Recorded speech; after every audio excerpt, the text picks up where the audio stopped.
काल दिनांक 9/1/2025 रोजी पोलीस स्टेशन मुकुंदवाडी येथील विशेष पथकाचे अधिकारी आणि अंमलदार PSI Ghorpade, ASI Pawar, HC Babasaheb Kamble, police अंमलदार वाघ आणि थोरे हे नेहमीप्रमाणे पेट्रोलिंग आणि गस्तीवर असताना आमचे police head constable Babasaheb Kamble यांना गुप्त बातमीदारातर्फे एक माहिती मिळाली की एक व्यक्ती मुकुंदवाडी रेल्वे स्टेशन येथे अवैध अग्निशस्त्र विक्रीकरता येत आहे। त्यावरून सदर माहिती त्यांनी PSI घोरपडे यांना दिली आणि PSI घोरपडे यांनी आम्हाला ताबडतोब माहिती कळवली। त्यावरून आम्ही त्यांना सदर ठिकाणी सापळा लावून ताबडतोब जो इसम येईल रिव्हॉल्वर किंवा अग्निशस्त्र घेऊन त्याला ताबडतोब पकडायचं, कारण माननीय पोलीस आयुक्त श्री प्रवीण पवार सरांनी सर्वांना तसे कडक आदेश दिलेले आहेत की कोणीही चाकू, तलवार किंवा अवैध अग्निशस्त्र घेऊन शहरात दादागिरी, गुंडगिरी कोणी करणार नाही।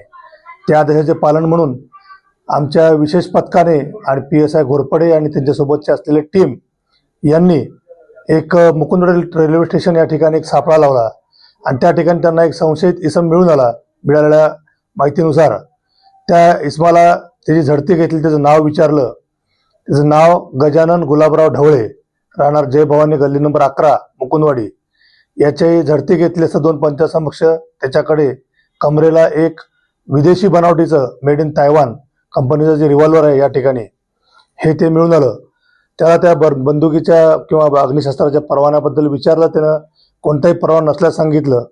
कुठून आणलं, काय करताय त्या हत्याराविषयी, तर त्यानं उडवाडीचे उत्तर दिले। त्याला ताबडतोब आमचे PSI घोरपडे आणि सोबतचे जे स्टाफ आहेत ASI Narsing Pawar, head constable Babasaheb Kamble, त्याचबरोबर पोलीस अंमलदार थोरे, अनिल थोरे आणि गणेश वाघ यांनी ताबडतोब त्याला पकडलं आणि पोलीस स्टेशनला आणलं आणि त्यानुसार कारवाई केली आणि कायदेशीररित्या गुन्हा नोंद केला।